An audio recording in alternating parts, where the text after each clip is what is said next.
Vols un caramelet?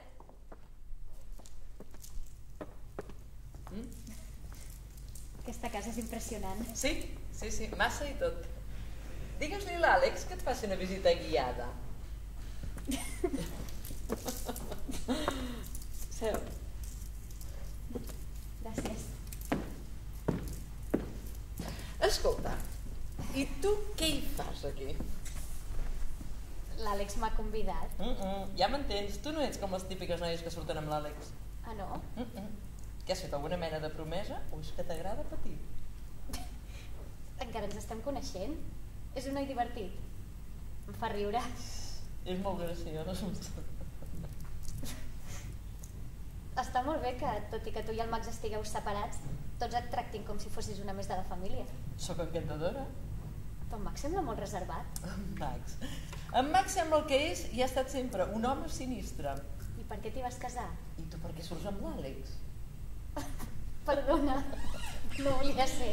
L'Àlex no és més sinistre que el seu germà, però és igual de perillós. Però tu et portes molt bé amb tots dos. T'has preguntat mai per què ens enamorem sempre d'individus tan poc recomanables? Com és el Víctor? Per què ho vols saber? És el seu pare, potser s'hi assemblen. No cal que te preocupis.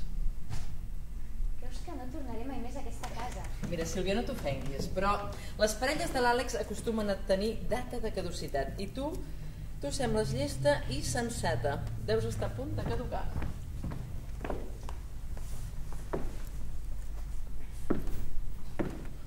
Busques fantasmes? Potser en trobes algun? És una casa tan gran. Sí. No sé si jo podria viure en un lloc tan... Fred? No ho sé. És com si li faltés alguna cosa perquè fos una casa de debò. Sí?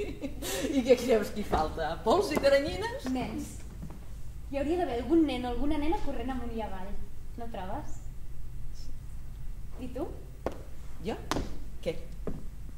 Dius que jo ja estic mig caducada, però tu ja no estàs amb en Max i en canvi no t'has desvinculat de la família. Soc molt soferta, jo. Què hi fas aquí? Per què segueixes aquí?